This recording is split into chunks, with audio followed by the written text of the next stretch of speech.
Handa na ba ang inyong mga puso para sa isang kwentong susubok sa inyong pananaw tungkol sa pag-ibig at katapatan?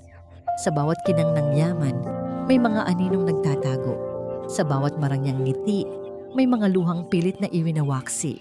Sinasabi nilang nabibili ng pera ang lahat. Ang kapangyarihan, ang karangyaan, maging ang kaligayahan. Ngunit paano ang katapatan? Paano kung ang pinakamahalagang bagay sa mundo, ang tunay na pagmamahal, ay hindi mabibili at matatagpuan lamang sa isang pusong busilak na handang isugal ang lahat para sa katotohanan? Halina't pakinggan natin ang kwento ni Liwayway at ang mga lihim na bumabalot sa Villa Sinagtala. Ang dambuhalang gate ng Villa Sinagtala ay tila bibig ng isang halimaw na bakal, nakanganga at handang lamunin ang sinumang magtangkang pumasok. Para kay Liwayway, iyon ang tarangkahan patungo sa kanyang pag-asa o sa panganib na hindi niya pa masusukat. Sa loob ng kanyang bulsa, nanginginig ang kamay niyang mahigpit na hawak ang kupas ng litrato ng kanyang ate Lorna, ang dahilan kung bakit siya naroroon. Isang security guard ang nagbukas ng maliit na pinto sa gilid. "Ikaw ba yung bagong katulong?" tanong nito. Tinitingnan siya mula ulo hanggang paa. Tumango si Liwayway, pinipilit itago ang panginginig ng kanyang boses. "Opo, ako po si Liwayway Villanueva." Sa kanyang pagpasok, bumungad sa kanya ang isang mundo na sa panaginip at pelikula niya lang nakikita. Isang hardin na mas malawak pa sa kanilang buong baryo, na may fountain sa gitna na kumikinang sa ilalim ng araw. Ang bahay ay hindi bahay, isa itong palasyo. Gawa sa salamin at puting bato, matayog at marangya. Ngunit sa kabila ng lahat ng iyon, may kakaibang lamig at katahimikan na bumalot sa lugar. Isang matandang mayordoma ang sumalubong sa kanya at iginiya siya papasok. Ang sahig na marmol ay sobrang kintab na nasalamin nito ang kanyang pagod na mukha. Ang mga muebles ay mukhang mas mahal pa sa lahat ng ari-arian ng kanilang pamilya. Ngunit walang pamilyar na tunog ng tawanan, walang amoy ng bagong lutong pagkain. Ang hangin ay mabango dahil sa mga artipisyal na pabango, ngunit walang buhay. "Maghintay ka rito. Bababa na si Ma'am Mahalina," sabi ng mayordoma bago siya iwanang mag-isa sa gitna ng malawak na sala. Maya-maya, isang babae ang bumaba mula sa engrandeng hagdanan. Siya na marahil ang pinakamagandang babae na nakita ni Liwayway sa buong buhay niya. Balot sa isang mamahaling seda na bestida, ang buhok ay perpektong nakaayos at ang mukha ay tila inukit ng isang anghel. Ngunit nang magtama ang kanilang mga mata, nakita ni Liwayway ang isang bagay na hindi tumutugma sa anghel na itsura, isang tingin na matalim at mapanuri. "So, you are Liwayway," sabi ni Mahalina Alcaraz. Ang kanyang boses ay kasing kinis ng sutla ngunit walang bahid ng init. "I expect only two things from my staff, efficiency and loyalty. Huwag kang tatanga-tanga at huwag kang tsismosa. Understand?" "Oo po, ma'am," mabilis na sagot ni Liwayway, napayuko sa tindi ng kanyang presensya. "Good. Manang Nena will show you your quarters. Magsimula ka na agad." Iyon lang at tumalikod na ito. Hindi na siya muling sinulyapan pa. Habang iginigiya siya sa kanyang magiging silid na nasa likod ng dambuhalang kusina, hindi maiwasan ni Liwayway na isipin kung paano nakatagal ang kanyang ate Lorna sa ilalim ng isang among kasing lamig ng yelo. Ang unang atas sa kanya ay magdala ng isang pitsel ng malamig na tubig sa poolside kung saan nagpapahinga ang mag-asawa. Dala-dala ang tray, maingat siyang naglakad. Mula sa malayo nakita niya si Mahalina na nakahiga sa isang lounge chair habang sa tabi nito ay nakaupo ang isang lalaki na nakatalikod sa kanya, abala sa pagbabasa ng papeles. Ito siguro si Mr. Gideon Alcaraz, ang bilyonaryong asawa. Sa sobrang kaba at sa pagnanais na maging perpekto sa unang araw, hindi niya napansin ang isang maliit na laruang bola na naiwan sa daan. Natapakan niya ito, nawalan siya ng balanse at ang buong tray kasama ang pitsil ng tubig yelo ay tumapon direkta sa lalaking nakaupo. "Ano ba?" sigaw ni Mahalina, napabangon sa gulat. Nanlaki ang mga mata ni Liwayway sa takot. "Naku, pasensya na po sir, hindi ko po sinasadya," sabi niya, nanginginig habang pinupulot ang mga nabasag na bubog. Inaasahan na niya ang sigaw, ang parusa, ang pagpapalaya sa kanya. Ngunit sa halip, isang malumanay na boses ang kanyang narinig. "Hayaan mo na yan. Okay lang ako," sabi ng lalaki. Nag-angat ng tingin si Liwayway.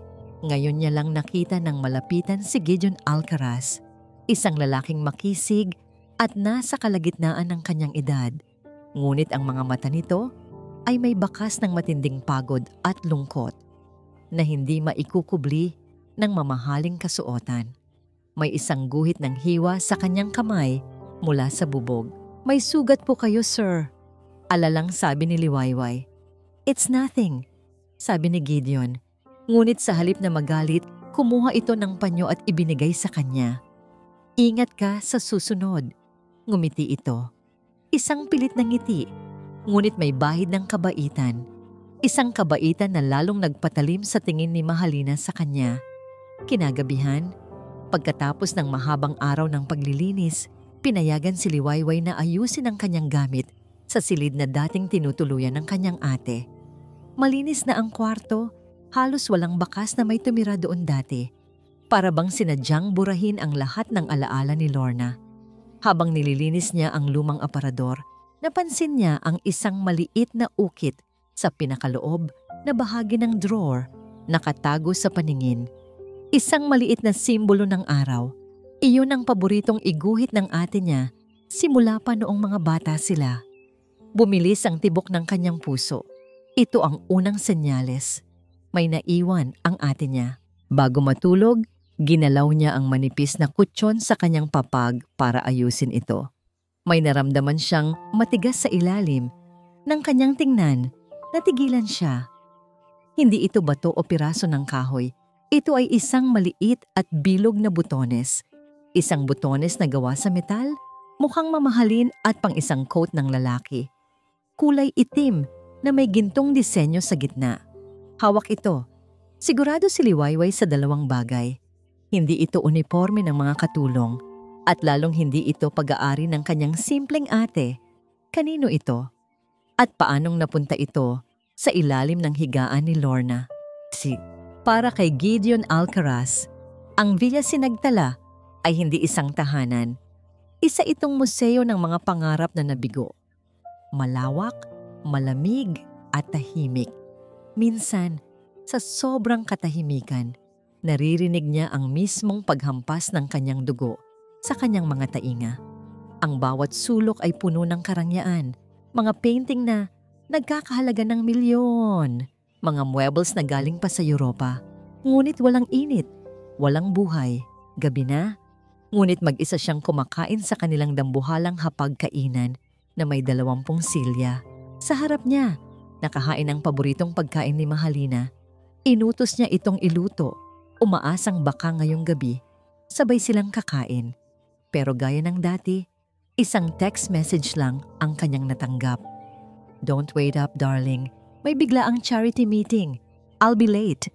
Napabuntong hininga na lang si Gideon at tinungga ang natitirang alak sa kanyang kopita. Charity meeting. Palagi na lang may meeting. Tila mas mahalaga pa ang lahat ng bagay sa mundo kaysa sa kanya. Naalala niya ang simula.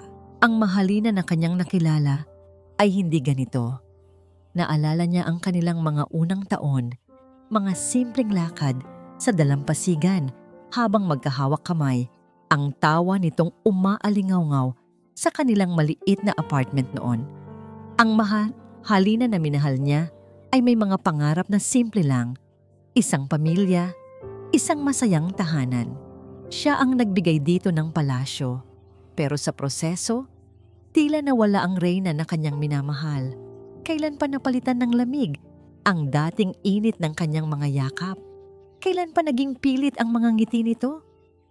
Tumayo siya. Iniwan ang halos hindi nagalaw na pagkain. at naglakad-lakad sa pasilyo. Ang tunog ng kanyang sapatos na Italyano ay umuulit sa katahimikan. Napadaan siya sa bintanang salamin na tanawang hardin. At doon, sa isang sulok na hindi gaanong naiilawan, natanaw niya ang anino ng isang tao. Si Liwayway. Nakaupo ito sa isang bangko at sa liwanag ng buwan, nakita ni Gideon na may tinititigan itong isang maliit na litrato. Maya-maya, nakita niyang nag-angat ito ng kamay at pinunasan ng kanyang pisngi. Umiiyak ito ng tahimik. Isang tunay na emosyon, isang tunay na lungkot, isang bagay na matagal na niyang hindi nakikita sa loob ng bahay na ito. Hindi niya ito nilapitan, hinayaan niya lang ang dalaga sa kanyang pribadong pagluluksa.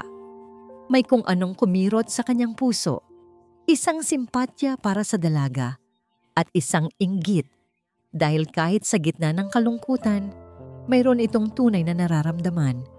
Bumalik siya sa kanyang study at sinubukang ibaling ang atensyon sa trabaho. Ilang minuto pa lang ang nakakalipas nang tumunog ang kanyang telepono. Isang business partner at kaibigan, si Marco. Gideon, napatawag ako. Yung tungkol sa deal sa Laguna.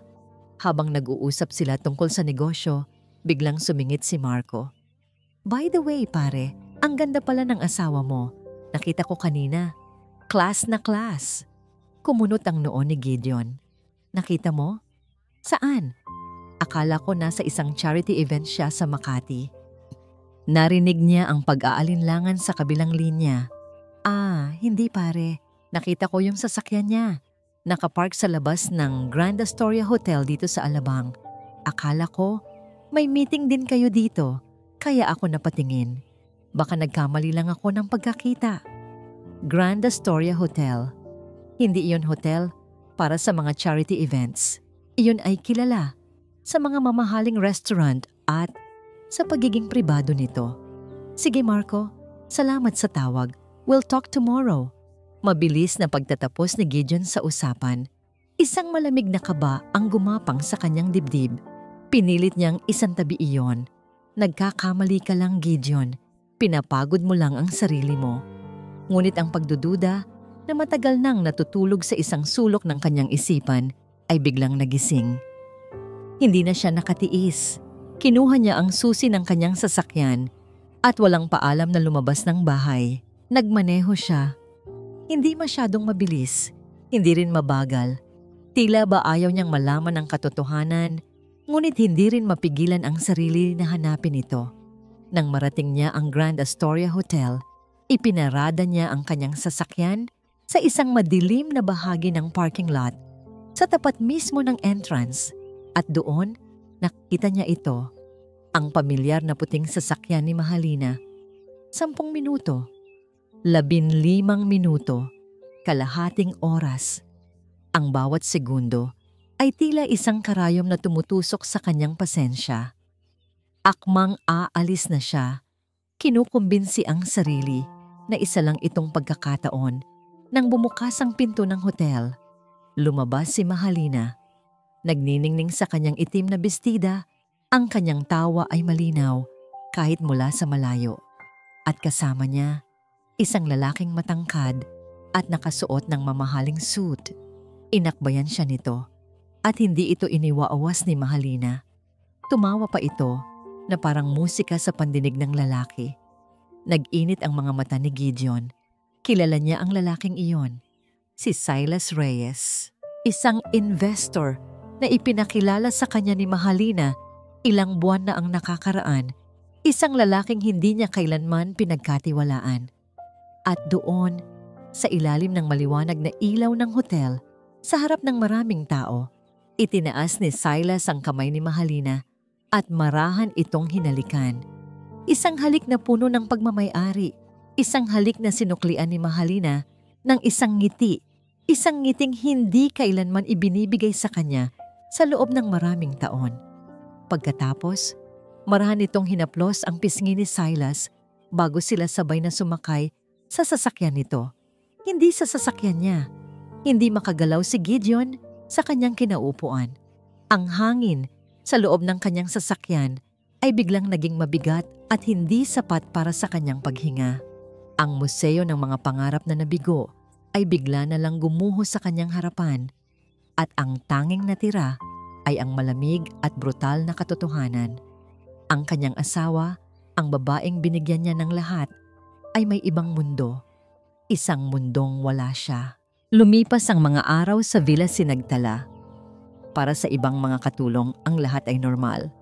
Ngunit para kay Liwayway, ang bawat anino ay may kwento at ang bawat pinto ay may lihim na itinatago.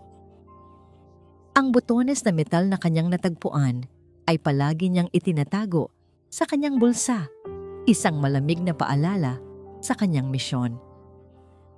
Hindi na siya ang dating probinsyanang namangha sa karangyaan. Isa na siyang espiya sa loob ng palasyo. Ang pakikitungo ni Gideon sa kanya ay hindi nagbago. Palagi itong magalang, minsan ay ngumingiti pa, ngunit ang lungkot sa mga mata nito ay tila mas lumalim pa. Samantala, si Mahalina ay lalong naging mailap at iritable. Bawat kilos ni Liwayway ay tila binabantayan nito. Isang araw, habang nagdidilig ng mga halaman si Liwayway, malapit sa gazebo sa likod bahay, natanaw niya si Mahalina na may kausap. Si Silas Reyes. Nagtago si Liwayway sa likod ng isang malaking paso.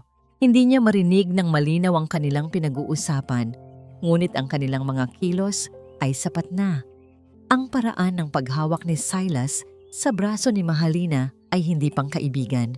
Ang paraan ng pag-iling ni Mahalina ay puno ng pag-aalala.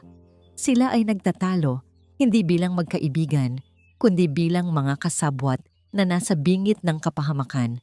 Kinabukasan, habang naglilinis si Liwayway sa itaas na palapag, narinig niya ang boses ni Mahalina mula sa loob ng master bedroom.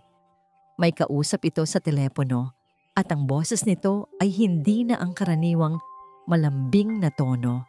Ito ay puno ng galit at takot. Ilang beses ko bang sasabihin sa'yo na kailangan ko pa ng oras? Sigaw ni Mahalina sa kausap. Alam ko ang utang ko. Huwag mo akong tinatakot. Nagkunwari si Liwayway na nagpupunas ng isang plorera malapit sa pinto. Itinapat ang kanyang tainga. Malapit na naming ayusin. Narinig niyang sabi ni Mahalina. Ang boses ay nanginginig na. Bigyan mo lang ako ng 1 linggo. 1 linggo lang at magkakaroon na tayo ng permanenteng solusyon sa problema. Permanenteng solusyon. Ang mga salitang yon ay tumatak sa isip ni Liwayway na parang isang mainit na bakal. Anong problema? Anong solusyon? Ang kaba sa kanyang dibdib ay lalong tumindi.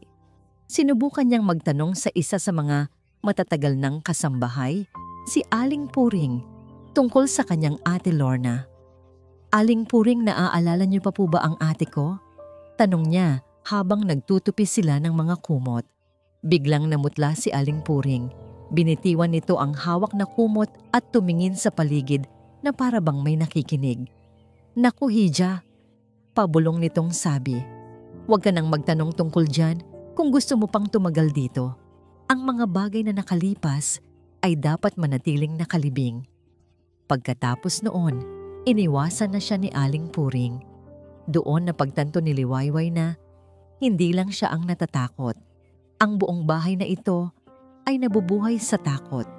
Ang gabi na nagpabago sa lahat ay nagsimula ng simple. Inutusan siyang magdala ng tsa sa study room kung saan nagtatrabaho si Mahalina. Dala-dala ang tray, maingat siyang kumatok. Walang sumagot. Dahan-dahan niyang itinulak ang pinto. Nakita niya si Mahalina, nakaupo sa desk ni Gideon, nakatalikod sa pinto. Nakatutok ito sa isang laptop. Habang inilalapag ni Liwayway ang tsaa sa isang maliit na mesa, sumulyap siya sa screen ng laptop. Ang kanyang dugo ay biglang nanlamig. Ang binabasa ni Mahalina ay isang artikulo. Mga lason na walang kulay, walang amoy, at walang bakas na iniiwan. Napaatras si Liwayway na bitawan ang platito ng tasa na lumikha ng isang malakas na kalansing. Agad na isinara ni Mahalina ang laptop at humarap sa kanya. Ang mukha ay isang maskara ng pagkagulat na mabilis na napalitan ng galit. "Hindi ka ba marunong kumatok ng maayos? Umalis ka na!" Sigaw nito. Nanginginig na tumakbo si Liwayway palabas. Ang puso niya ay kumakaripas. Ang lahat ng piraso ng palaisipan ay nagkakabit-kabit na.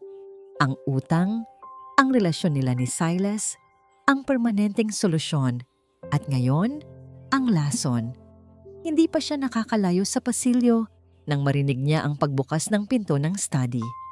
Hindi si Mahalina ang lumabas, kundi si Silas, na tila kanina pa pala naroon.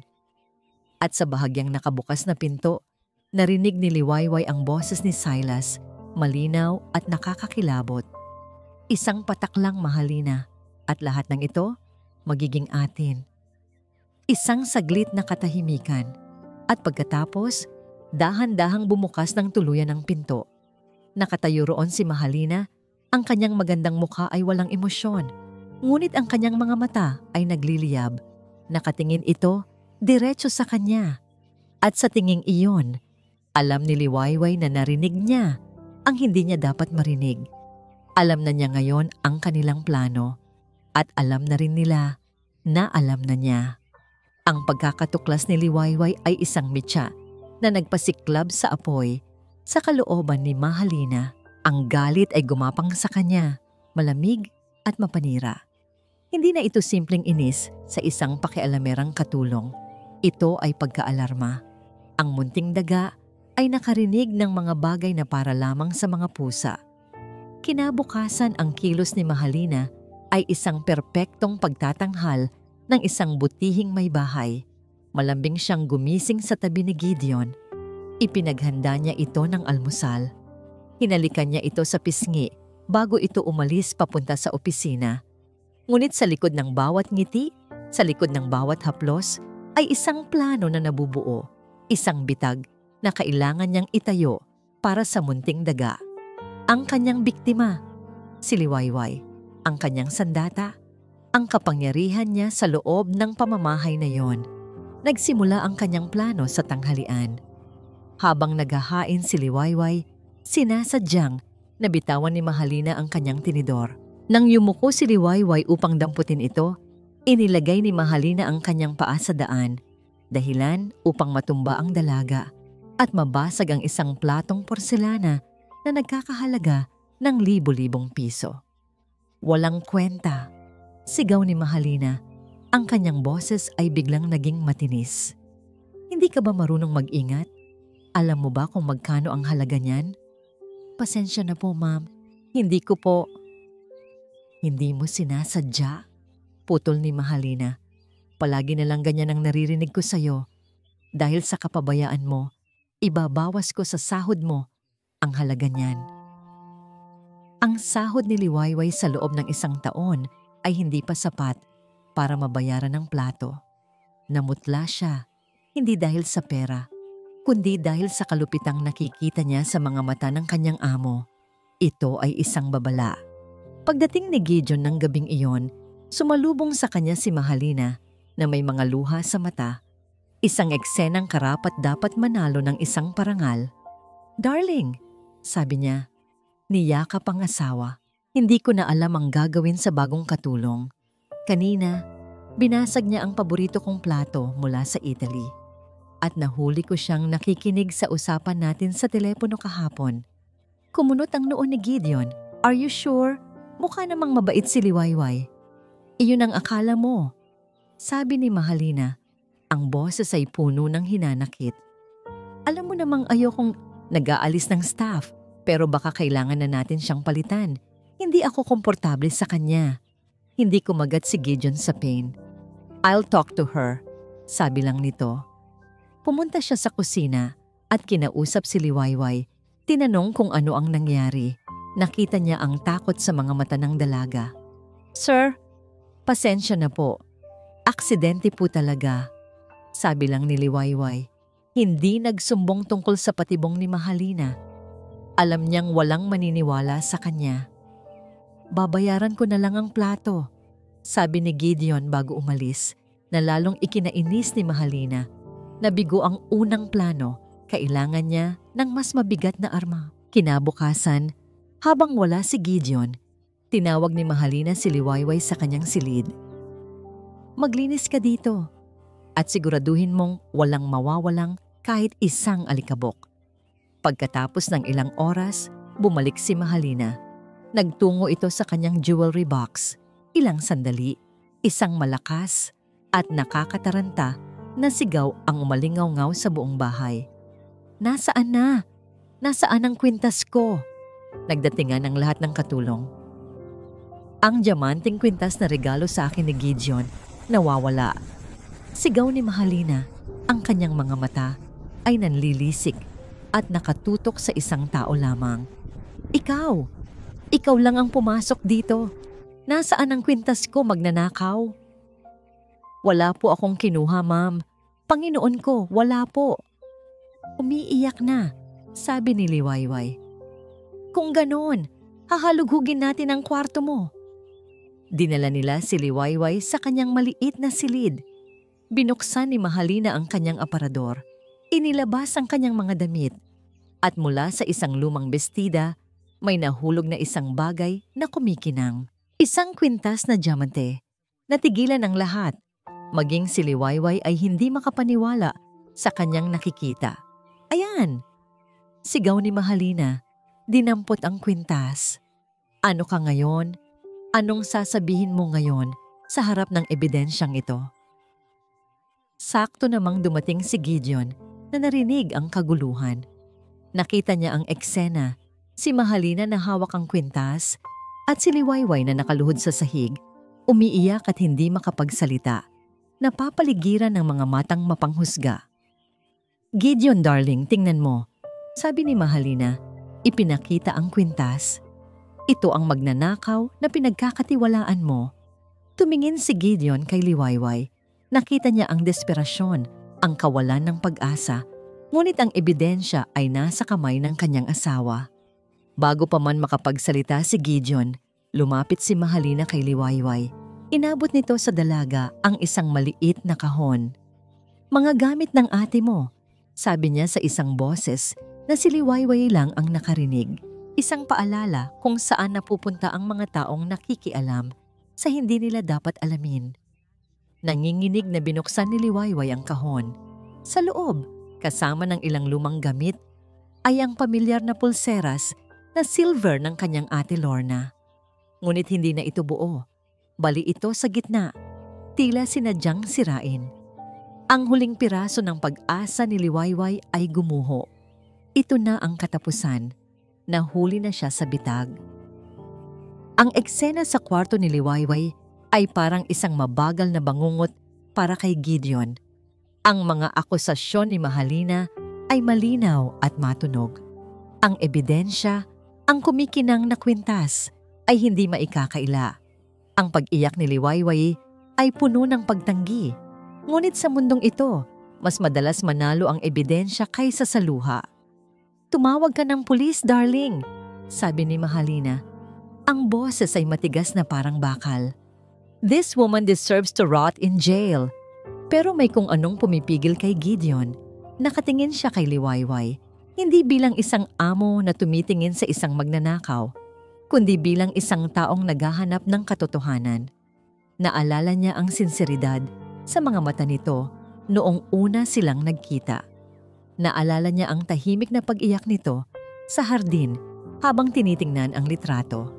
Hindi tugma ang mga yon sa imahe ng isang kalkuladong magnanakaw. Mahalina, let's calm down, sabi niya. Ang boses ay mahinahon ngunit may bigat. Masyadong malaking gulo. Kung ipapapulis pa natin to, baka lumabas lang sa media at makasira sa pangalan ng pamilya. So what do you suggest? Hahayaan na lang natin siyang umalis na parang walang nangyari? May sarkasmo sa boses ni Mahalina. Paalisin na lang natin siya. Now, sagot ni Gideon. Isang matamis at mapanuyang nangiti ang sumilay sa labi ni Mahalina. Panalo pa rin siya. Iyon naman talaga ang gusto niya, ang mapaalis si Liwayway malayo sa kanilang mga lihim. Lumapit si Gideon kay Liwayway. na nakaluhod pa rin. Inabot niya ang isang sobre na puno ng pera. Para sa'yo, umuwi ka na sa probinsya ninyo at huwag ka nang babalik dito. Hindi inabot ni Liwayway ang pera. Tumingala siya. Ang mga mata ay namumugto, ngunit may apoy. "Sir, wala po akong kinuha," sabi niya. Ang boses ay basag, ngunit buo ang loob. "Maniwala po kayo sa akin." Ang kanyang mga salita ay tumago sa puso ni Gideon, ngunit wala siyang magawa. "I'm sorry," sabi lang niya at tumalikod. Habang nag-aayos ng kanyang iilang gamit si Liwayway, pinanood siya ni Gideon mula sa malayo. Nakita niya ang paraan ng paghawak nito sa sirang pulseras, isang bagay na tila mas mahalaga pa kaysa sa buhay. Ano ang kwento sa likod ng pulseras na yon? Ano ang kwento sa likod ng kapatid niyang nawawala? Nang gabing iyon, hindi mapakali si Gideon. Ang imahe ni Liwayway ay paulit-ulit na bumabalik sa kanyang isipan. Oo, ang ebidensya ay malinaw, pero masyadong perpekto, masyadong malinis, tila isang eksena sa isang pelikula na isinulat at idinirect mismo ni Mahalina. Hinarap niya ang kanyang asawa sa kanilang silid. "Mahalina, sabihin mo sa akin ang totoo. Paano mo nalaman na nasa kanya ang kwintas?" Ngumiti si Mahalina, isang ngiting hindi umabot sa kanyang mga mata. "Gideon, darling, ano bang klaseng tanong yan? Siyempre, instinct ng isang babae. At saka, siya lang naman ang pumasok sa kwarto. It's simple logic." Pero bakit niya gagawin yon? Alam niyang mahuhuli siya. Hindi siya tanga. "Baka desperada lang talaga," sabi ni Mahalina. Hinahaplos ang braso ni Gideon. "Huwag mo nang isipin yon. Ang mahalaga, wala na siya. We're safe now. We're safe now." Ang mga salitang yon ay umalingaw-ngaw sa isip ni Gideon.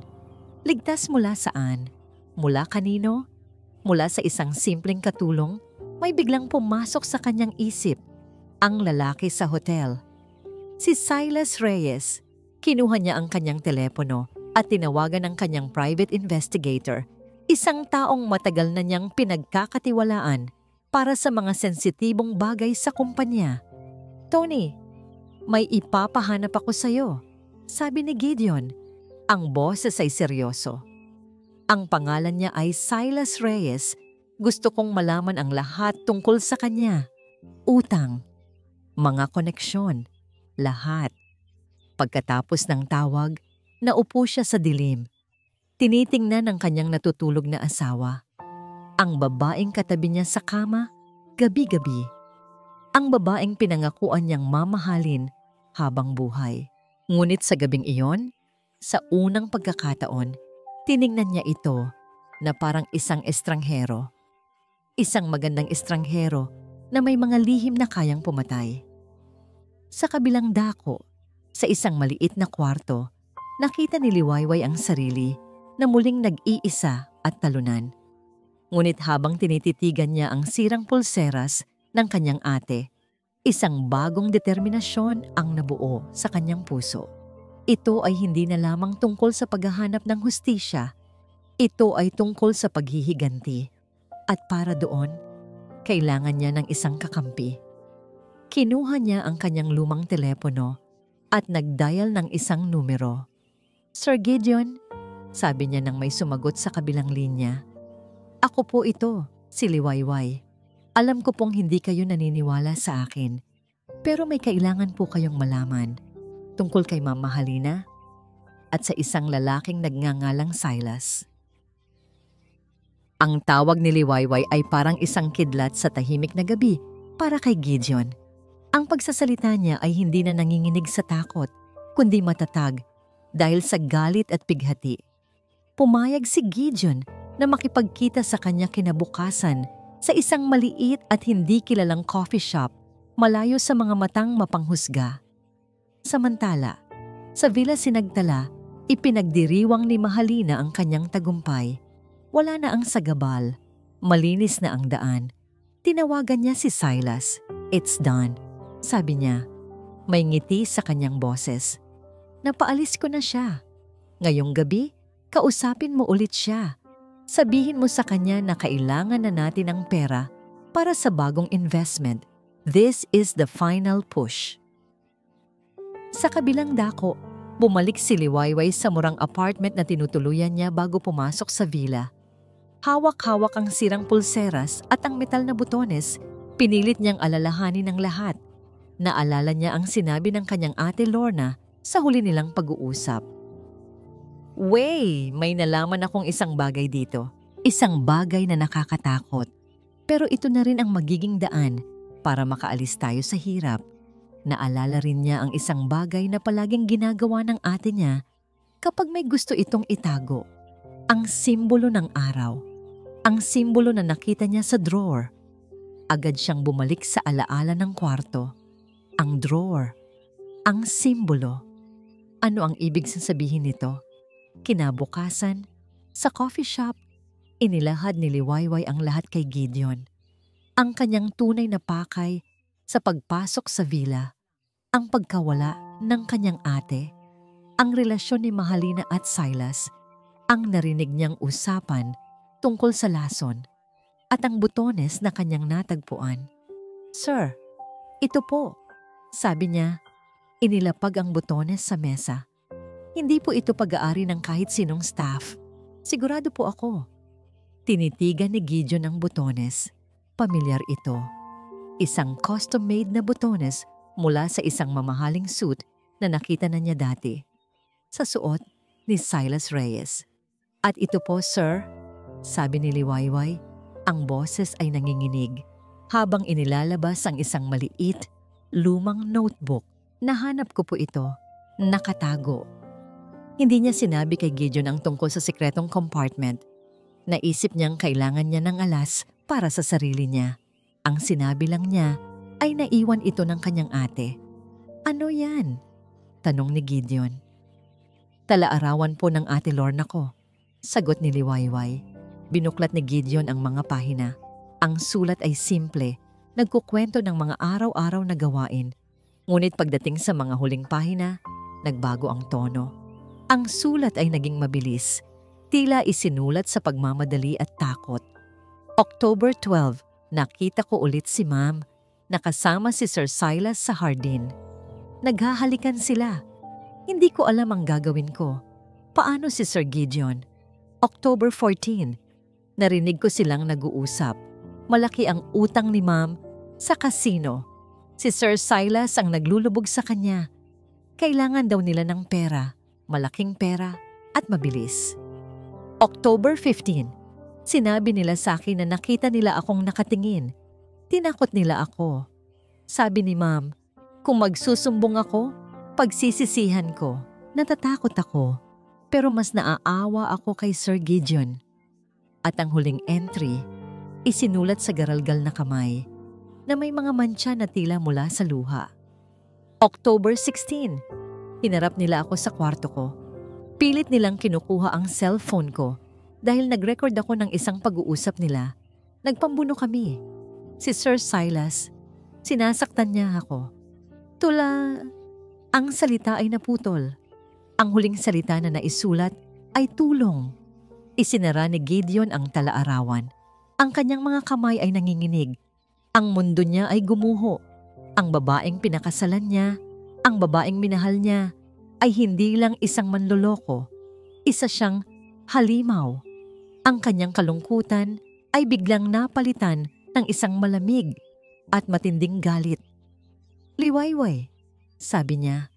Ang kanyang boses ay kalmado ngunit may nakatagong bagsik. Saan mo nakita ang tala-arawan na ito? Sa ilalim po ng mga damit niya na iniwan sa akin ni Mama Halina. Pagsisinungaling ni Liwayway. Ang drawer, biglang sabi ni Gideon. Naalala ko, may sinabi sa akin noon ng ate mo na mahilig siyang magtago ng mga bagay sa isang secret compartment sa drawer ng kwarto niya.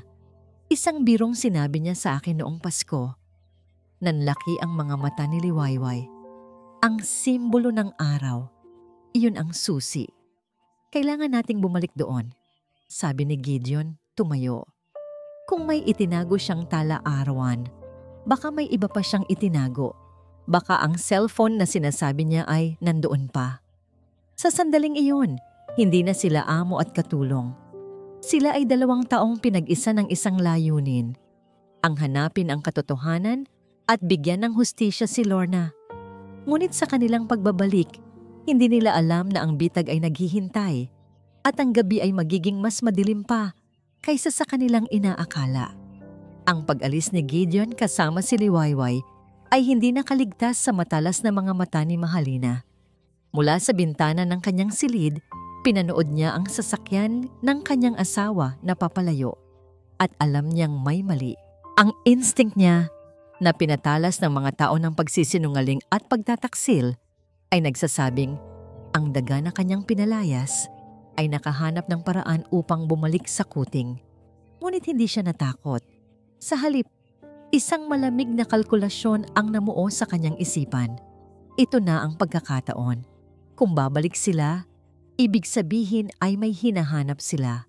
At kung may hinahanap sila, ibig sabihin ay maaari niya silang bigyan ng isang bagay na mahahanap. Isang bagay na magiging katapusan na ni Liwayway. "Silas, pumunta ka dito. Now," sabi niya sa telepono. "May pagbabago sa plano. We're doing it tonight." Habang nasa daan, ipinaliwanag ni Gideon kay Liwayway ang plano. Gagamitin niya ang kanyang susi para makapasok sila ng tahimik sa likod ng bahay. Ang kailangan lang nilang gawin ay pumunta sa kwarto ng mga katulong, buksan ang sikretong lagayan at kunin ang anumang ebidensya na natitira. Pagkatapos nito, didiretso tayo sa pulis, sabi ni Gideon. Ang kanyang mga kamay ay mahigpit na nakahawak sa manibela. "I will make her pay for what she did to your sister." Gabi na nang makarating sila. Ang villa sinagtala ay tahimik. Ang karamihan sa mga ilaw ay patay na. Nagbibigay ng ilusyon ng kapayapaan. Gaya ng plano, dumaan sila sa likod. Walang nakakita sa kanila. Dahan-dahan silang umakyat sa hagdanan patungo sa servants' quarters. Ang bawat yabag ay tila isang malakas na dagundong sa kanilang mga tainga. Ang bawat anino ay tila isang nagbabantang halimaw. Narating nila ang dating kwarto ni Lorna. Binuksan ito ni Gideon gamit ang isang master key. Sa loob, ang lahat ay nasa ayos, malinis, na para bang walang sino man ang nagtangkang pumasok dito pagkatapos mapaalis si Liwayway. "Ang drawer!" bulong ni Liwayway. Lumapit sila sa lumang aparador. Hinanap ni Gideon ang simbolo ng araw na inilarawan ni Liwayway. Sa ilalim ng drawer, may isang maliit na uka. Nang kanyang pindutin ito sa isang partikular na paraan, isang bahagi ng ilalim ng drawer ang umangat, nagpapakita ng isang maliit na espasyo. At sa loob, nakita nila ito. Isang lumang cellphone, ang cellphone ni Lorna. Bumilis ang tibok ng kanilang mga puso. Ito na ang ebidensya, ang huling piraso ng palaisipan. Ngunit nang akmang kukunin ni Gideon ang cellphone, biglang bumukas ang ilaw ng kwarto. At sa may pintuan, nakatayo si Mahalina, nakangiti. Isang nangiting malamig at puno ng tagumpay. "Hinahanap niyo ba to?" tanong niya. At sa likod niya ay lumabas si Silas. Natigilan sina Gideon at Liwayway. Nahulog sila sa bitag. "How touching," sabi ni Mahalina. Pumapalakpak ng dahan-dahan. Ang bilyonaryo at ang pulubing katulong nagkakaisa para sa hustisya. Isang napakagandang eksena para sa isang telenovela. "Mahalina, itigil mo na to," sabi ni Gideon. Ang boses ay mababa at puno ng pagbabanta. "Itigil? Darling, ngayon pa lang ako nagsisimula," sagot niya. Lumapit siya sa aparador at mula sa isa pang drawer, kinuha niya ang isang bagay na kumikinang, ang nawawalang diamanteng kwintas. "Napakatanga mo talaga, Liwayway," sabi ni Mahalina. Ibinabato ang kwintas sa sahig malapit sa paanan ng dalaga. "Bumalik ka pa talaga sa pinangyarihan ng krimen mo." Tumingin si Gideon sa kwintas. Pagkatapos ay kay Mahalina at doon niya naintindihan ang buong plano. "Wala nang maniniwala sa iyo, Gideon," patuloy ni Mahalina. Kapag tumawag ako ng pulis ngayon din, ano sa tingin mo ang makikita nila? Ang asawa mong pilit kang pinoprotektahan at ang magnanakaw na binalikan ang iba pa niyang ninakaw, kasama ang kanyang kasabwat. You won't get away with this, Mariing sabi ni Gideon. Oh, I think I will. Ngumisi si Mahalina. Tumingin siya kay Silas. Ikaw na ang bahala sa kanila. Lumapit si Silas. May hawak na isang piraso ng bakal. Ang kanyang mga mata ay walang emosyon, malamig at handang sumunod sa utos. Habang papalapit si Silas, alam ni Gideon na mayroon na lamang silang isang pagkakataon. Kailangan nilang makuha ang cellphone. Ngunit paano? Sila ay nakakulong, walang armas, at ang kanilang kalaban ay handang pumatay. Ang gabi ay naging isang desperadong laban para sa kanilang buhay at para sa katotohanan. Ang ngisi sa mga labi ni Silas ay ang huling babala. Bago pa man makakilos si Gideon, si Silas ay sumugod na. Hindi patungo sa kanya, kundi kay Liwayway. Ang kanyang target ay ang babaeng alam niya na siyang pinakamahina. Liwayway, umilag ka! Sigaw ni Gideon. Itinulak ang dalaga palayo. Ang bakal na hawak ni Silas ay humampas sa aparador. Lumikha ng isang malakas na tunog na umalingaw-ngaw sa maliit na silid. Ginamit ni Gideon ang pagkakataon para suklian ng suntok si Silas, ngunit mas mabilis ito at sanay sa maruming laban. Nasalag nito ang suntok ni Gideon at sinikmuraan siya, dahilan para mapaluhod si Gideon habang pilit na humihinga. Gideon! Sigaw ni Mahalina mula sa pintuan. Ang kanyang boses ay hindi nag-aalala, kundi naiinis. Dalian mo na, Silas. Kunin ang cellphone at tapusin na yan. Habang abala si Silas kay Gideon, gumapang si Liwayway patungo sa drawer kung saan nakalagay ang cellphone. Ang kanyang mga daliri ay nanginginig, ngunit ang kanyang isip ay malinaw. Ito na ang kanilang tanging pag-asa. Ngunit nakita siya ni Mahalina. Ang cellphone, Silas! Kunin mo! Tinalikuran ni Silas si Gideon at sinugod si Liwayway. Nahawakan nito ang kanyang buhok at pilit siyang itinaas. Sinampal niya si Liwayway ng malakas, sapat para mahilo ito at mabitawan ang cellphone na hawak na sana niya. Dinampot ni Silas ang cellphone mula sa sahig. Got it! Sabi niya. Itinaas ito na parang isang tropeo. Sa sandaling iyon, ang lahat ng lakas sa katawan ni Liwayway ay tila nawala. Ang ebidensya, ang huling pag-asa para sa hustisya ng kanyang ate, nasa kamay na ng mga pumatay dito. Good, sabi ni Mahalina. Lumapit at kinuha ang cellphone mula kay Silas. Ngumiti siya kay Liwayway, isang nangiting puno ng lason. Salamat sa pagturo kung nasaan ito, ha? Hindi namin tumahanap-hanap. Binuksan niya ang cellphone at sa harap mismo ni Liwayway at Gideon, pinindot niya ang delete all data. Pagkatapos, ibinato niya ito sa sahig at tinapakan ng kanyang mamahaling takong hanggang sa ito'y madurog. Ayan, sabi niya, pinagpagan ng kanyang mga kamay. Walang cellphone, walang ebidensya. Bumalikwas lang tayo si Gideon, puno ng galit, at muling sinugod si Silas. Ngunit sa pagkakataong ito, handa na si Silas.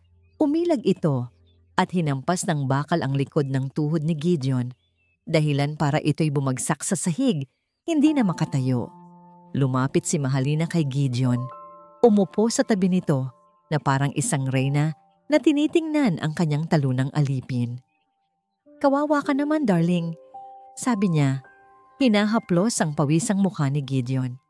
Tingnan mo ang ginawa mo sa sarili mo. Lahat ng ito para sa isang hamak na katulong. Pagsisisihan mo to, Mahalina, sabi ni Gideon. Bawat salita ay may bigat ng pagbabanta. Tumawa lang si Mahalina. I don't think so. Tumayo siya at tumingin kay Liwayway na umiiyak sa isang sulok. At ikaw, sabi niya, tapos na ang laro mo. Tinawagan niya ang security ng bahay. May magnanakaw dito sa servants' quarters. Umakyat kayo, bilis. Pagkatapos ay bumaling siya kay Silas. Itapon mo siya sa labas. Siguraduhin mong hindi na siya makakabalik. At ikaw, Gideon, mananatili ka dyan hanggang sa matuto kang pumili kung kanino ka dapat maging loyal. Kinaladkad ni Silas si Liwayway palabas ng kwarto. Nagpumiglas siya, sumigaw, ngunit walang nakarinig sa kanya. Si Gideon, sugatan at walang lakas, ay naiwang nakahandusay sa sahig. Pinapanood ang pag-alis ng babaeng sinubukan niyang tulungan. Dala-dala ang kabiguan at ang durog na pangarap ng hustisya. Itinapon si Liwayway sa labas ng gate na parang isang basahan. Bumagsak siya sa magaspang na semento. Ang kanyang mga braso at binti ay puno ng galos. Umuulan. Ang malamig na patak ng ulan ay humahalo sa kanyang maiinit na luha. Nakatayo siya sa gitna ng ulan, nanginginig sa lamig at sa sama ng loob. Tumingala siya sa dambuhalang bahay, ang Villa Sinagtala. Mula sa labas, ito ay maganda pa rin at marangya. Ngunit para sa kanya, isa na itong puntod. Isang puntod kung saan nakalibing ang kanyang ate, ang katotohanan, at ang kanyang huling pag-asa. Wala na ang lahat. Talo na siya. At sa loob ng bahay, alam niyang ang buhay ni Gideon ay nasa bingit na ng kamatayan. Naiwan si Gideon sa sahig. Ang sakit ng kanyang binti ay walang-wala kumpara sa sakit ng kanyang pagkatalo. Narinig niya ang pagdating ng mga gwardiya, ang mga kasinungalingan na sinabi ni Mahalina tungkol sa pagtatangkang pagnanakaw ni Liwayway. Narinig niya ang utos na higpitan ang seguridad na walang sino man ang maaaring pumasok o lumabas nang walang pahintulot niya. Sa madaling salita, isa na siyang bilanggo sa sarili niyang pamamahay. Tinulungan siya ng isang gwardiya na makatayo at makabalik sa kanilang silid. Si Mahalina ay sumunod, isinara ang pinto at nilak ito. "Para saan to, Mahalina?" tanong ni Gideon. Ang kanyang boses ay pagod at walang buhay. "Isang security measure, darling," sagot nito. Umupo sa harap ng kanyang vanity mirror at nagsimulang mag-alis ng kolorete sa mukha na parang walang nangyari. "Hindi natin alam kung may kasabwat pa ang babaeng iyon. Kailangan nating mag-ingat. Alam nating dalawa na hindi yon ang dahilan." Humarap si Mahalina sa kanya. Ang nangiti ay nawala na, napalitan ng isang malamig na ekspresyon. "Tama ka. Ang dahilan ay dahil kailangan mong mag-isip, Gideon. Kailangan mong alalahanin kung sino ang asawa mo, kung kanino ka dapat maniwala." "Pagkatapos ng lahat ng nalaman ko, paano mo inaasahan na maniniwala pa ako sa'yo?" "Dahil wala ka ng ibang pagpipilian," sabi ni Mahalina. Tumayo at lumapit sa kanya. Nasira na ang ebidensya. Ang tanging testigo na itapon na parang basura. Ang natitira na lang ay ang salita ko laban sa salita ng isang magnanakaw. Sino sa tingin mo ang paniniwalaan ng mundo? Naupo si Gideon sa gilid ng kama. Ipinatong ang kanyang siko sa kanyang mga tuhod at isinubsob ang kanyang mukha sa kanyang mga palad. Ang bigat ng katotohanan ay parang isang bundok na dumadagan sa kanya. Ang babaeng minahal niya ay isang mamamatay tao. Ang buhay na kanyang binuo ay isang malaking kasinungalingan. Nagpatuloy si Mahalina sa kanyang perpektong pag-arte. Kumuha ito ng first aid kit at ginamot ang mga galos ni Gideon. Ang kanyang mga haplos ay malumanay. Ngunit para kay Gideon, ang bawat dampi ay parang pagdampi ng isang ahas. "Kalimutan mo na siya, Gideon," bulong ni Mahalina. "Kalimutan mo na ang lahat. Pwede pa nating ayusin to. Pwede pa tayong magsimula ulit." Hindi sumagot si Gideon. Alam niyang ang bawat salita nito ay lason. Ang bawat pangako ay isang bitag. Kinabukasan, nanatili siyang nakakulong sa silid. Si Mahalina mismo ang nagdadala ng kanyang pagkain. Palagi itong nakangiti. Palaging nagtatanong kung ano ang kanyang kailangan. Ngunit sa likod ng mga ngiting iyon, nakikita ni Gideon ang anino ni Silas na nagbabantay sa labas ng pinto. Sa kabila ng kanyang pagkabilanggo, ang isip ni Gideon ay hindi tumitigil sa paggana. Talo na siya sa isang laban, pero hindi pa tapos ang digmaan. Kailangan niya ng paraan para makalabas. Kailangan niya ng paraan para makakuha ng tulong. Gabi. Ang huling gabi. Pumasok si Mahalina sa silid. May dalang isang tray. Sa tray ay may 2 tasa ng tsa.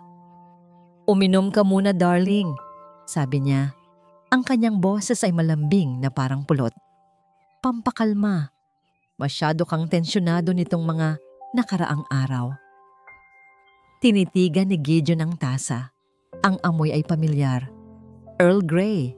Ang paborito niya. Ngunit alam niyang may mali. Naalala niya ang sinabi ni Liwayway.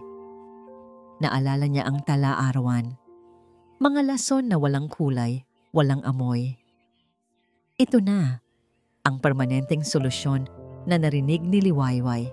Itinaas ni Mahalina ang kanyang tasa para sa ating dalawa, sa ating bagong simula. Kinuha ni Gideon ang kanyang tasa, ang kanyang mga kamay ay hindi nanginginig. Tumingin siya ng diretso sa mga mata ni Mahalina. Sa mga matang iyon, wala na siyang nakitang pagmamahal o pagsisisi. Tanging kasakiman at kadiliman. Para sa ating bagong simula, ulit ni Gideon, ang kanyang boses ay walang emosyon. Dahan-dahan niyang itinaas ang tasa, papalapit sa kanyang mga labi. Tinitingnan niya si Mahalina habang ginagawa ito. Nakita niya ang isang bahagyang ngiti sa gilid ng labi nito, isang kislap ng tagumpay sa kanyang mga mata. Hinihintay nito ang kanyang kamatayan. Akmang iinumin na niya ang tsaa nang biglang crash! Isang malakas na tunog ng nabasag na salamin ang bumasag sa katahimikan ng gabi. Nanggaling ito sa direksyon ng balkonahe ng kanilang silid. Pareho silang napalingon sa gulat. At sa gitna ng mga nagkalat na bubog, nakatayo ang isang figura, basang-basa sa ulan, humihingal, at may determinasyon sa mga mata. Si Liwayway.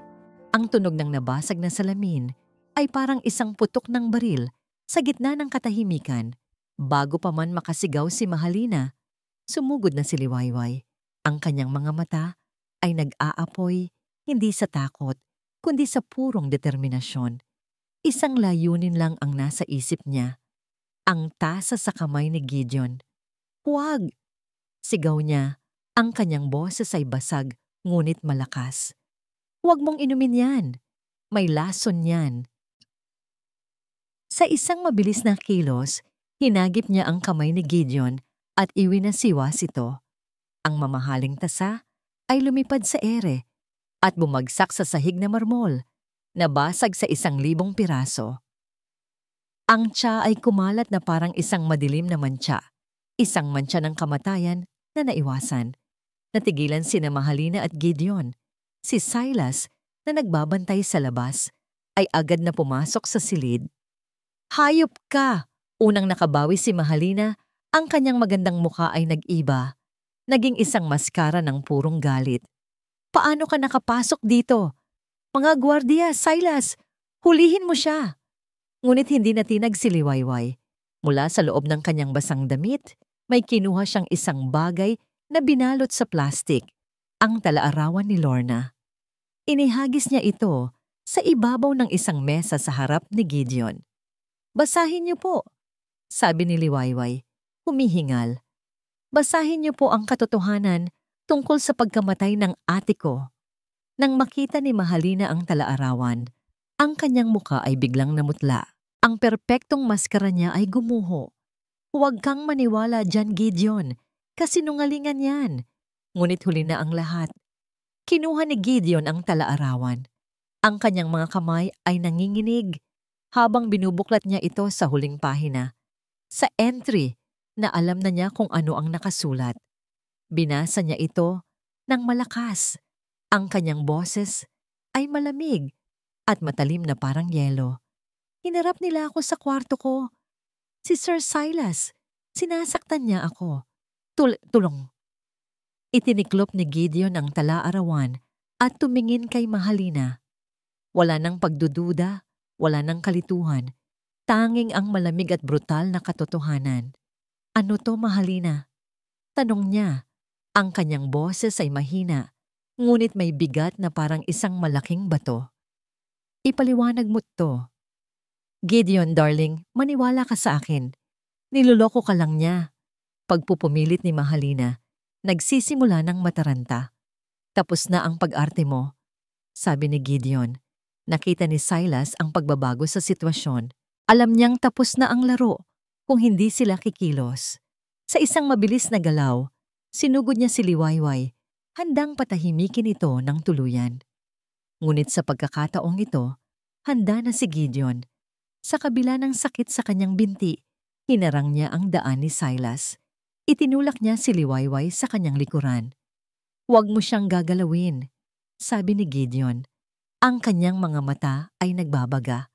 Nagsukatan sila ng tingin, ang bilyonaryo at ang bayarang aso. Samantalang abala sila, ang isip ni Gideon ay kumilos ng mabilis. Ang lason, ang tasa, ang bag.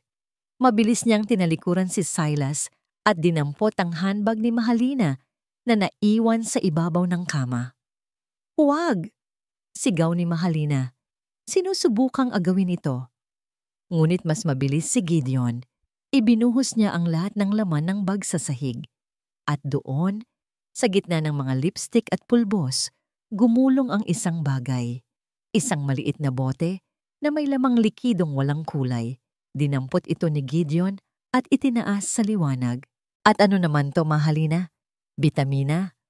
Sa sandaling iyon, alam ni Mahalina na wala na siyang lusot. Ang kanyang mga mata ay puno ng pagkasuklam at pagkatalo. "Dapat ininom mo na lang," sabi niya.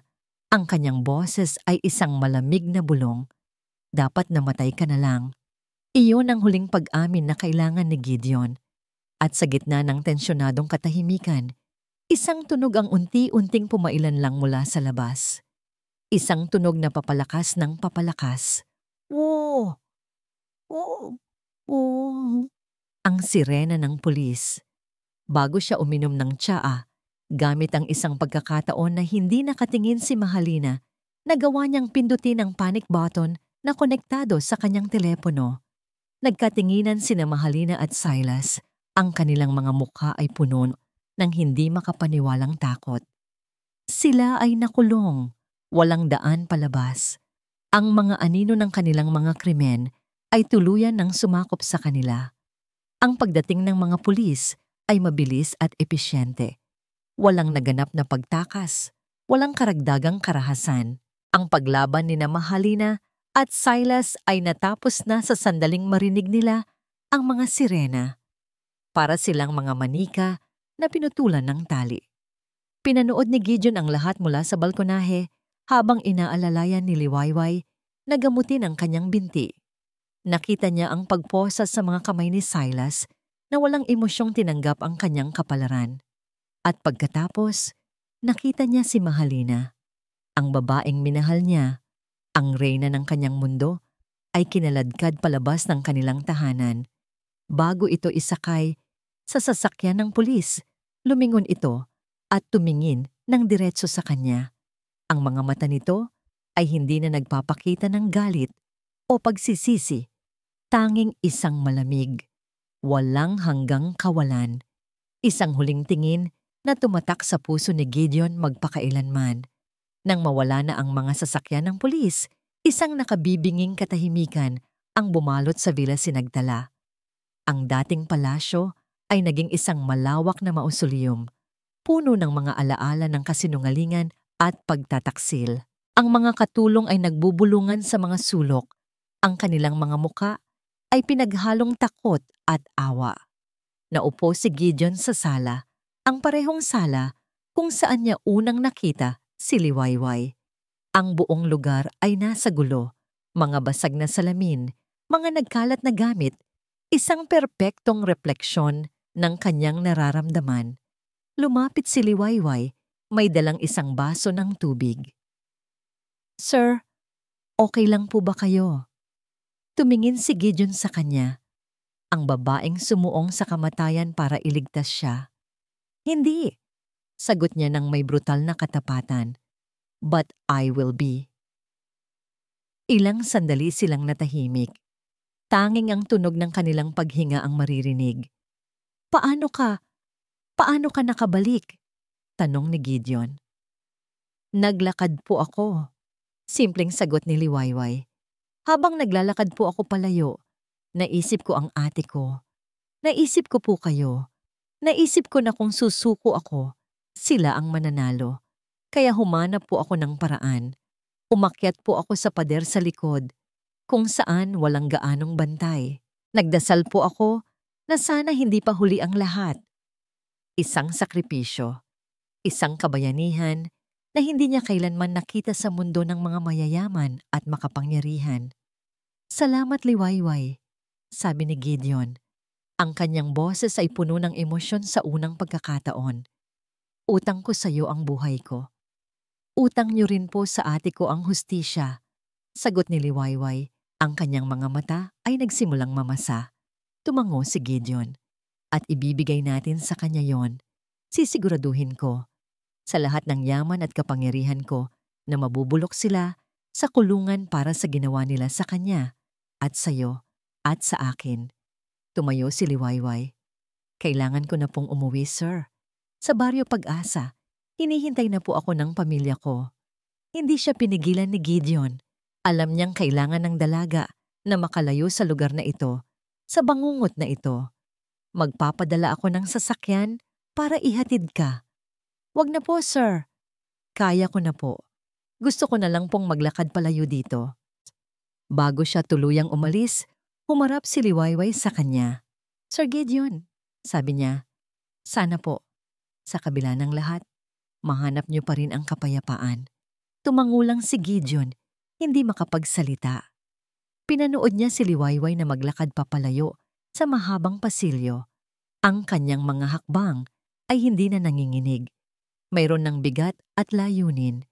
Isang maliit na babae mula sa isang maliit na baryo, ngunit nag-iwan ng isang malaking marka sa kanyang buhay. Siya ang liwanag na pumasok sa madilim na Villa Sinagtala, ang binmin na nagpabagsak sa isang mahabang gabi ng kasinungalingan.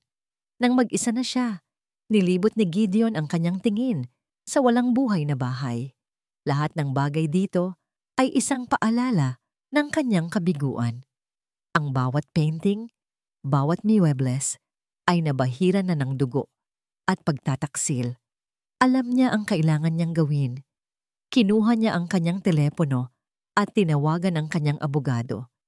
Ibebenta ko ang lahat, sabi niya. Ang bahay, ang mga kotse, lahat. May isang mahabang katahimikan sa kabilang linya.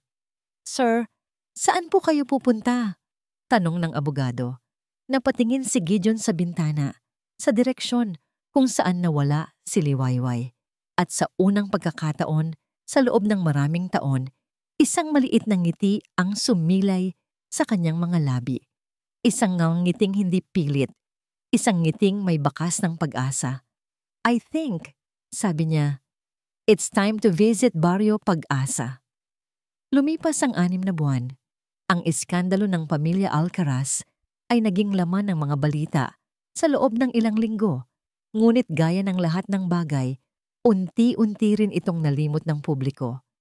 Si Mahalina Alcaraz at Silas Reyes ay napatunayang nagkasala sa kasong murder at attempted murder, habang buhay na pagkakakulong. Ang hustisya, kahit masakit ang pinagdaanan, ay nakamit din para kay Lorna Villanueva. Malayo sa gulo ng syudad, sa isang maliit na baryo sa tabi ng dagat na tinatawag na Pag-asa, ang buhay ay simple at payapa. Ang hangin ay amoy alat at ang tunog ng mga alon ang nagsisilbing musika sa araw-araw. Dito, si Liwayway ay hindi na isang katulong na nabubuhay sa takot. Siya na ngayon ay isang guro. Sa isang maliit na gusaling ipinatayo malapit sa dalampasigan, tinuturuan niya ang mga bata sa kanilang baryo na magbasa at magsulat. Ang gusali ay may pangalan na nakaukit sa kahoy sa itaas ng pinto. Ang silid-aralan ni Lorna. Isang hapon, habang nagtuturo si Liwayway, isang pamilyar Ngunit halos hindi na niya makilalang anino ang tumayo sa may pintuan. Isang lalaking nakasuot ng simpleng polo shirt at pantalon, payat ng kaunti. Ngunit ang lungkot sa kanyang mga mata ay napalitan na ng isang kalmadong kapayapaan. "Sir Gideon?" Gulat na tanong ni Liwayway. Ngumiti si Gideon. "Gideon na lang," sabi niya. Pagkatapos ng klase, naglakad sila sa dalampasigan habang papalubog ang araw. Ang kalangitan ay nag-aagaw ang kulay kahel at lila, isang tanawin na mas maganda pa sa alinmang mamahaling painting. "Ibinenta ko na ang lahat," kwento ni Gideon. Ang kanyang mga paa ay nilalaro ng mga umaatras na alon. "Ang bahay ang kumpanya. Nagtira lang ako ng sapat para mabuhay ng simple." "Bakit po?" "Dahil doon ko naintindihan," sabi ni Gideon, tumingin sa malawak na karagatan, "na sa lahat ng yaman na inipon ko, wala ni isa man doon ang nagbigay sa akin ng tunay na kapayapaan. Ang yaman ko pala ay naging kulungan ko." Ikinuwento ni Liwayway ang tungkol sa maliit na eskwelahan. Ikinuwento niya kung paano ang donasyon mula sa isang anonymous benefactor ang bumuhay sa pangarap ng kanyang ate na makapagpatayo ng isang silid-aralan para sa mga bata sa Baryo Pag-asa. Hindi umamin si Gideon na siya ang benefactor, ngunit ang nangiti sa kanyang mga mata ay sapat ng sagot. "Nahanap mo na ba ang kapayapaan na sinabi mo sa akin noon?" tanong ni Gideon. Tumingin si Liwayway sa mga batang masayang naglalaro sa buhanginan. Tumango siya. "Opo, dito, sa pagtulong sa iba, sa pagbibigay ng pag-asa." Naupo sila sa buhangin, pinapanood ang araw na tuluyang lumubog sa abot-tanaw. Walang mga salitang kailangan, walang mga pangakong binitiwan. Tanging isang tahimik na pag-unawa sa pagitan ng 2 taong sinira ng iisang bagyo, ngunit muling bumangon at natutong maghilom. Hindi ito isang kwento ng pag-ibig na romantiko. Hindi pa. Ito ay isang kwento ng paghilom, ng pagpapatawad sa sarili, at ng paghahanap ng bagong simula. Si Gideon ay hindi na isang bilyonaryo, at si Liwayway ay hindi na isang katulong. Sila ay 2 kaluluwa na nakatagpo ng liwanag sa gitna ng dilim. At habang ang unang bituin ay lumitaw sa kalangitan, alam nilang pareho na ito ay hindi ang pagtatapos. Ito ang simula. Ang tunay na binmin sa kanilang mga buhay. Ayan po, mga minamahal naming tagapakinig, isang kwentong nagpapatunay na ang tunay na katapatan ay hindi nabibili at ang liwanag ng katotohanan ay maaaring magmula sa pinakaaba nating kalagayan. Ang aral ng kwento, huwag tayong magpabulag sa kinangnang salapi, sapagkat ang tunay na yaman ay nasa pusong marunong magmahal ng totoo, lumaban para sa tama, at bumangon mula sa pait ng kahapon. Maraming salamat po sa inyong pakikinig at pagsama sa amin sa paglalakbay na ito. Sana po ay nasiyahan at may napulot kayong aral sa kwento ni Gideon at Liwayway. Ano po ang masasabi ninyo sa ating kwento ngayong araw? At anong klaseng kwento naman ang gusto ninyong marinig sa susunod? I-comment nyo lang po sa ibaba. Ang inyong boses ay mahalaga sa amin. Hindi dito nagtatapos ang ating paglalakbay. Marami pa pong kwentong kasing ganda at mas puno ng aral dito sa aming channel. Kung nagustuhan nyo ang kwentong ito, i-like, i-share sa pamilya at mga kaibigan, at mag-subscribe na rin para lagi kayong updated sa mga susunod pa naming kwento. I-click nyo ang notification bell para kayo ang unang makarinig kapag may bago kaming upload. Pagpalain po kayo ng Panginoon, kayo at ang inyong buong pamilya. Hanggang sa muli!